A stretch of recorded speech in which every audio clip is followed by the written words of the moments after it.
professor, Sir J. Tia, and we will be having a short lecture on the first part of your connective tissue chapter. I don't have enough time to cover everything for now. Now, I apologize for the looseness and for the informality of this video, but I hope this helps you guys, okay? So now, we already learned there are two general classifications of tissues in the body, the epithelial tissue, and now we are going to talk about your connective tissues. I'm reducing all my show. Okay, so epithelial tissues are generally packed with cells. They have, they're packed with cells with little of the extracellular material around the cells. But connective tissue, on the other hand, has sparse or little number of cells and mostly extracellular material. This extracellular material, or ECM, this matrix, gives connective tissue its property or ability to connect one tissue of the body to the next. Now, there are different classes of connective tissue. Unlike epithelial tissues, where we talked about cell shape, cell layer, cell polarity, cell, because it's all about cells. But again, since connective tissue has more of the ECM, here we're going to shy away from the cellular classifications and use the actual connective tissue to help us classify connective tissue. Now, for the first classification, it's embryonic connective tissue. Remember, there are three germ layers: your ectoderm, mesoderm, and your endoderm. The mesoderm, or the middle embryonic layer, gives rise to the primitive or early connective tissue to become the mesenchyme. Okay, now the mesenchyme eventually gives rise to most of the connective tissue of the body, except for the head region, which they termed as ectomesenchyme. Okay.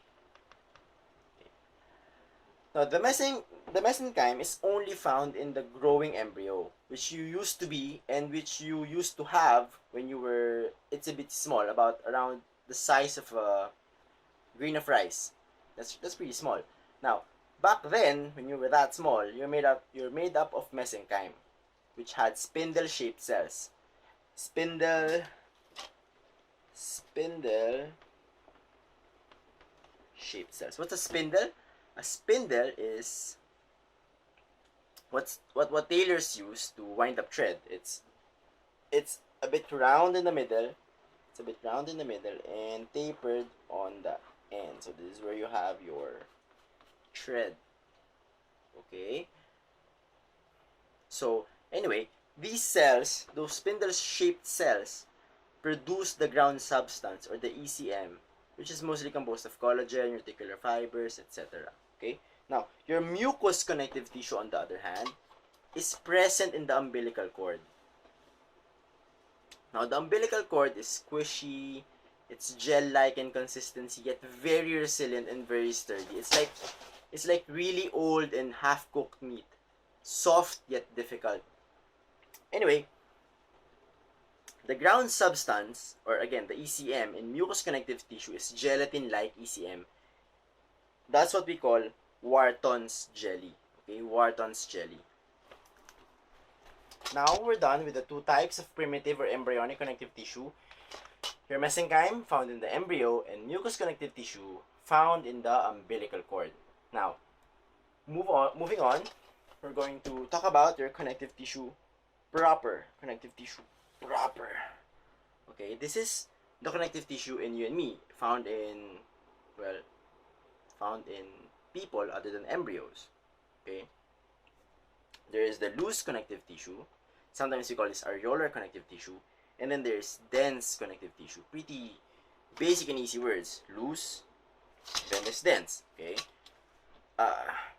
Dense connective tissue, on the other hand, is further classified into two types: your regular and your irregular dense connective tissue. Again, pretty basic. Regular, irregular. No special big words, okay? So, loose connective tissue, since it's loose, has thin, sparse collagen. So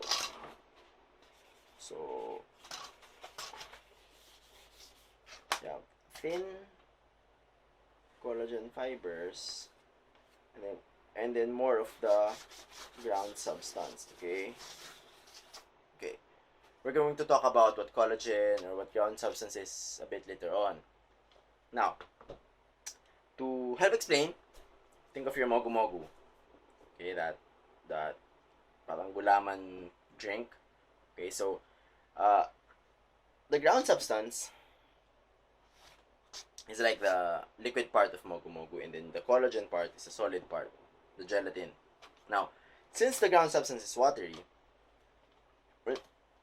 in consistency, not so solid like the collagen, it functions as the middleman between your blood vessels and whatever organ or tissue this connective tissue will supply or is found. So these are your blood vessels here, you have your blood vessels here. Okay, so the nutrition or oxygen, what have you, diffuses through the ground substance, diffuses from the blood vessels to the ground substance to supply this organ. Okay.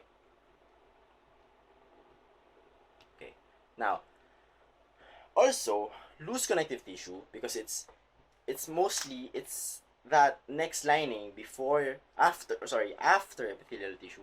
It's that next lining before the outside world. Okay, so loose connective tissue has a lot of inflammatory cells, because again it's that next lining before the outside world. Before that's the next lining before the bacteria inside your mouth, before the bacteria inside your intestines, before the dirt on your skin. Next in line, of course, after epithelia, to defend and protect you. So it houses your immune cells, your inflammatory cells. This is where all the inflammation happens. If you get hurt, you get a wound, nabugbog ka or something, this loose connective tissue undergoes swelling, undergoes hyperemia, edema. Okay, this is where all the inflammation happens. Okay, now dense connective tissue, on the other hand, is mostly just fibers. So no little ground substance and mostly more of your collagen fibers. Okay. Okay, so we said there were two types: regular and irregular connective tissue. Okay. Regular, irregular connective tissue, dense connective tissue. Dense regular connective tissue is mostly found in your tendons, ligaments, and aponeurosis. Now, you can imagine that tendons and ligaments are pretty stiff and pretty hard stuff. Okay, these are really hardcore, solid connective tissue. Imagine the ligaments of your hips. If you try to bend over, those ligaments can support your entire weight. Or your Achilles tendon. Your Achilles tendon can support your entire weight when you tiptoe on one foot. And imagine your Achilles tendon is just around this thick, and that much tendon can support your entire weight. Okay.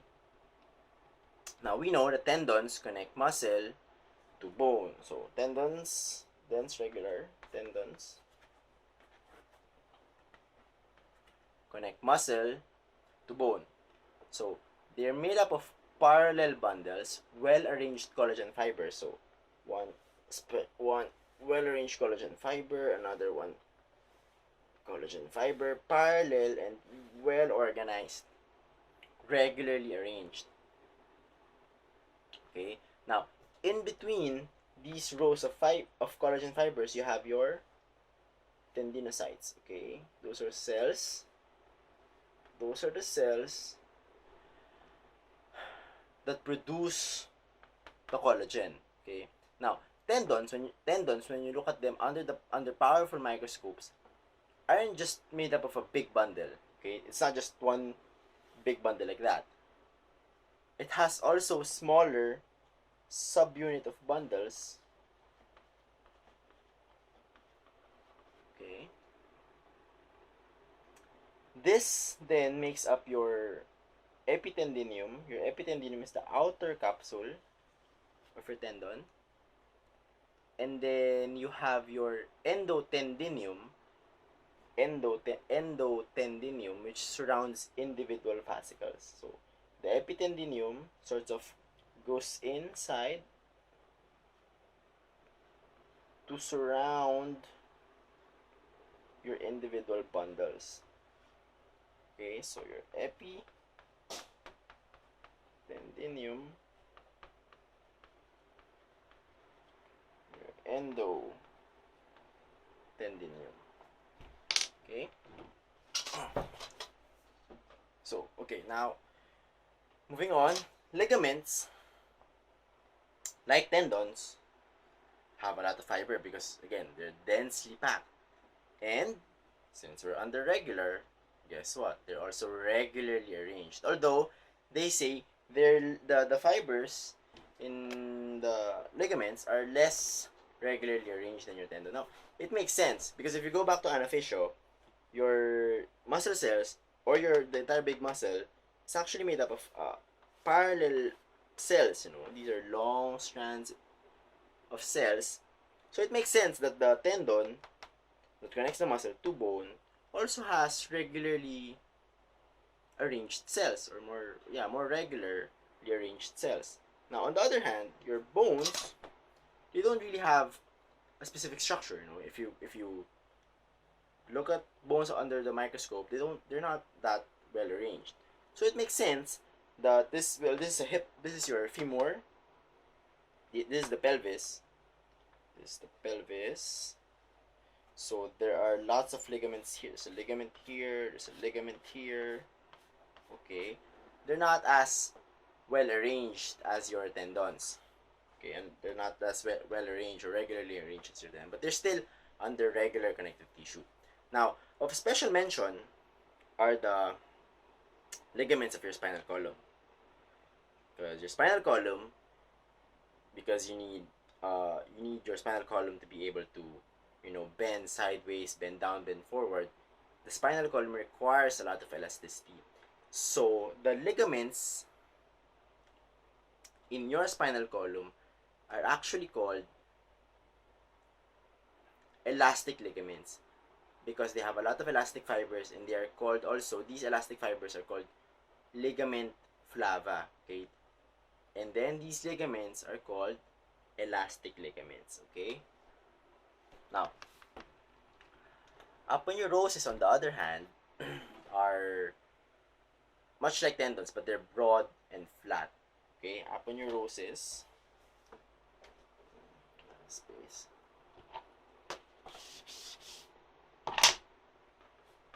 aponeurosis.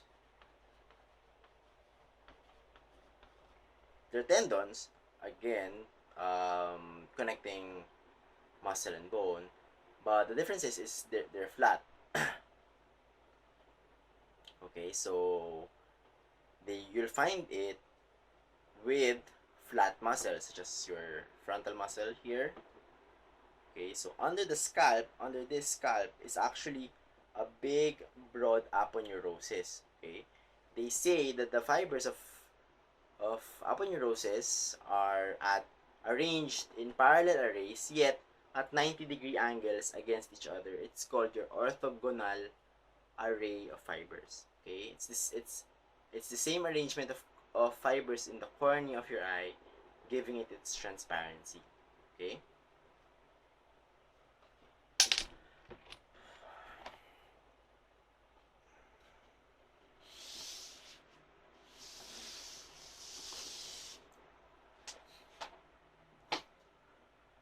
Now we're done with your regular connective tissue. We're going to talk about your dense irregular connective tissue. Now, this irregular connective tissue still has your collagen fibers, still densely packed with little cells, and but the only difference is, since it being irregular, the fibers are arranged at random and at various directions, hence the term irregular.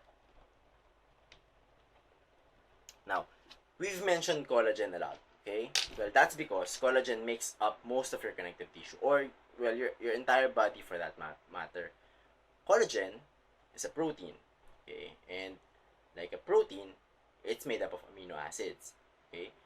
These amino acids, along with the entire collagen molecule, is very complex. Similarly, uh, this complexity, I mean, gives this protein protein the properties and the capabilities that we require of collagen. Our bodies require of collagen. Okay, so similarly, because it's really complicated, the lengthy process of making these proteins is actually very complicated. From translation, the time you make your RNAs, until you secrete and you secrete this collagen to make up that collagen fiber we've been talking about a lot since a while back. Okay, so now remember.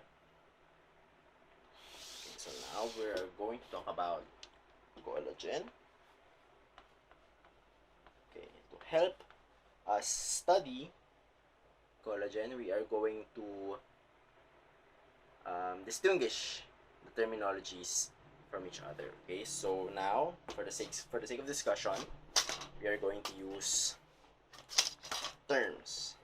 So first, we're going to have the collagen alpha chain. Okay, then the next term is the collagen molecule. Okay, next is the collagen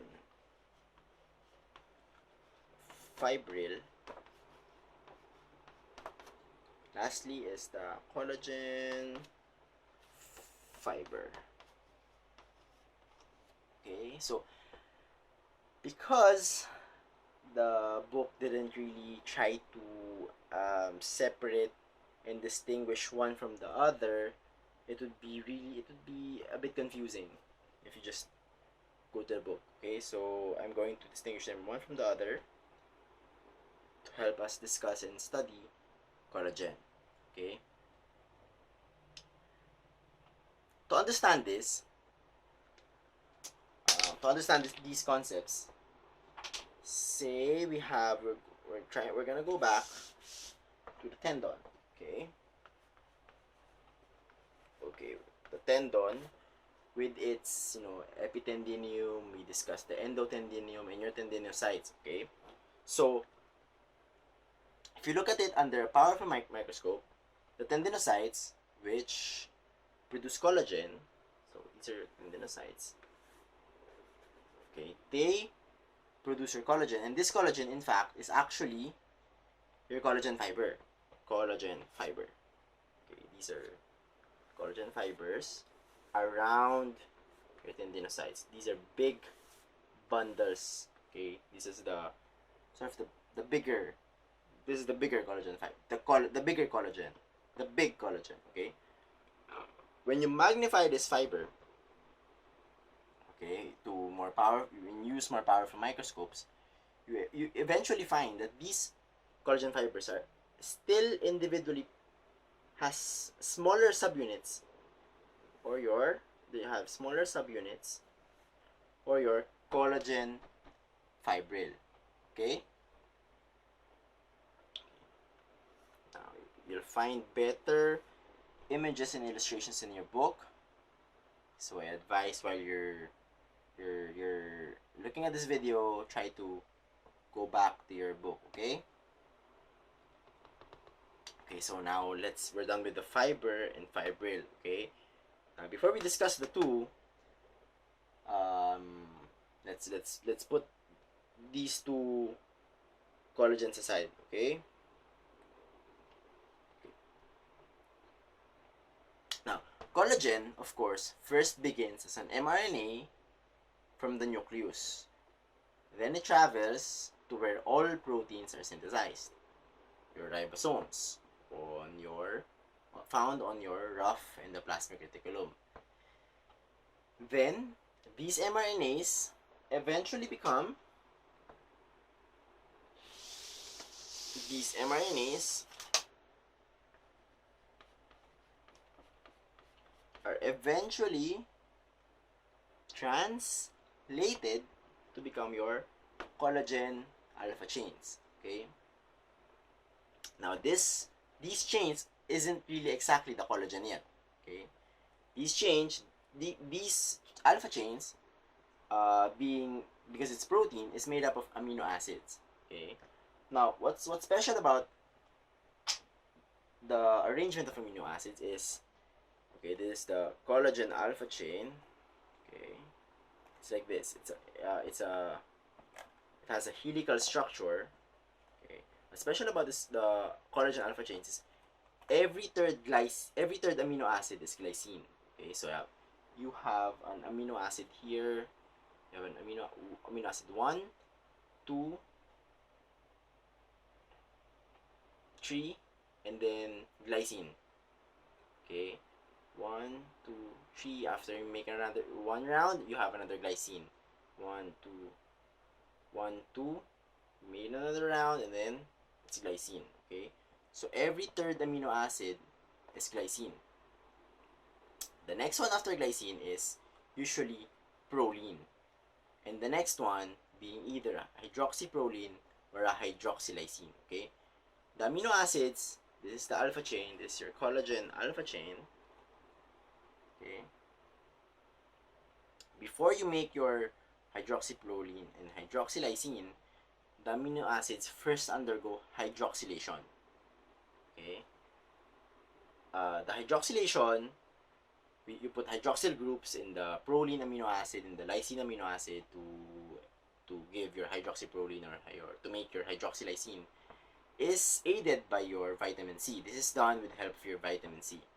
Vitamin C, or ascorbic acid, is used as a cofactor by the enzyme to add your hydroxyl groups to your proline and your lysine. Okay, so remember, it's glycine. It's always a glycine. Then 2, 3, either a proline or lysine. Then you make a turn. Then it's another glycine. Okay. Okay. So it's like this: triple helical structure. Go round and round like that.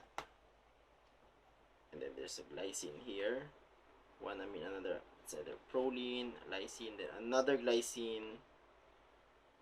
After you make another round, it's proline, lysine. Make another round, it's another glycine. Okay, there you go.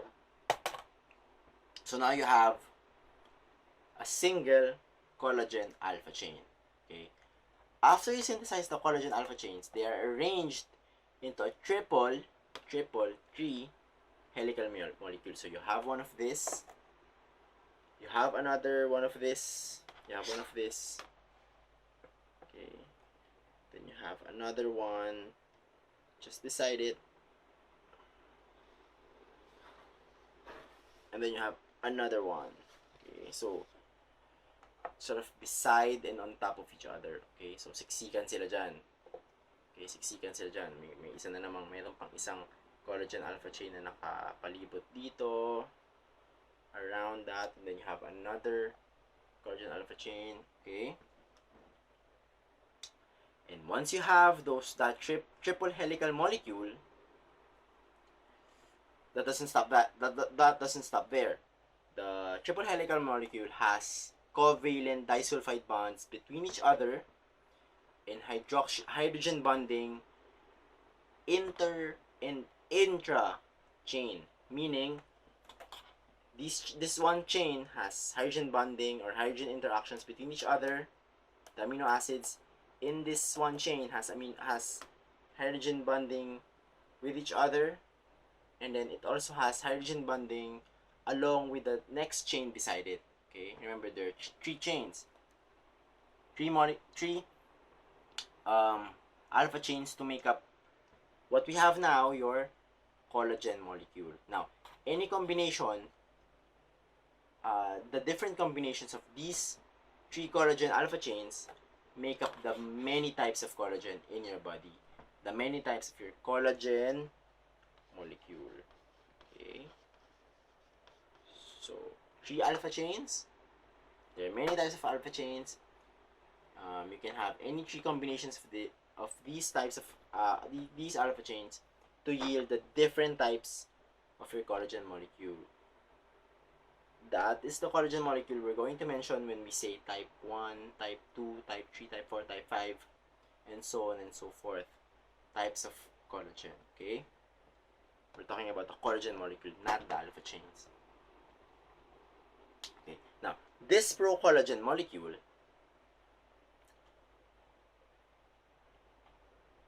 it's a pro-collagen, meaning it's not yet done. It's an immature collagen, right? So this is your, say this is already 3 alpha chains. Alright, imagine this is there are 3 alpha chains here. You actually have a lot of extra amino acids here at the amino terminus, and then a lot of more amino acids here on the other end, okay? Now, that's your pro-collagen. This is found in your vesicles after packaging by the Golgi apparatus. So once they're inside the vesicles, they're ready for secretion by your fibroblasts, okay? So once they're secreted outside of the body, this immature collagen molecule, that your pro-collagen, undergoes further changes where you cut this off, and then you cut the extra amino acids off the other side. Now you have the mature collagen molecule, okay? Now, this collagen molecule is then arranged in a quarter staggered array arrangement, okay? Quarter staggered array arrangement. Now, the image is in your book, okay, wherein this is find this in your book. This is one alpha chain. 3 of this, you will have the triple helical structure, something like that, and then you have another like that, okay? This is your collagen molecule, and then this one, say this one looks like this, okay? You arrange a lot of this in a quarter staggered array.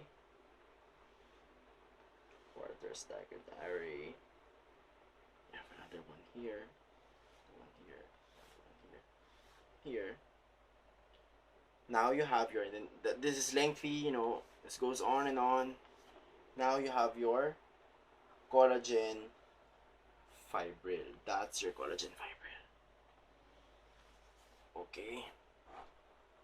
There you go. Okay. Now, this is the process of fibrillogenesis.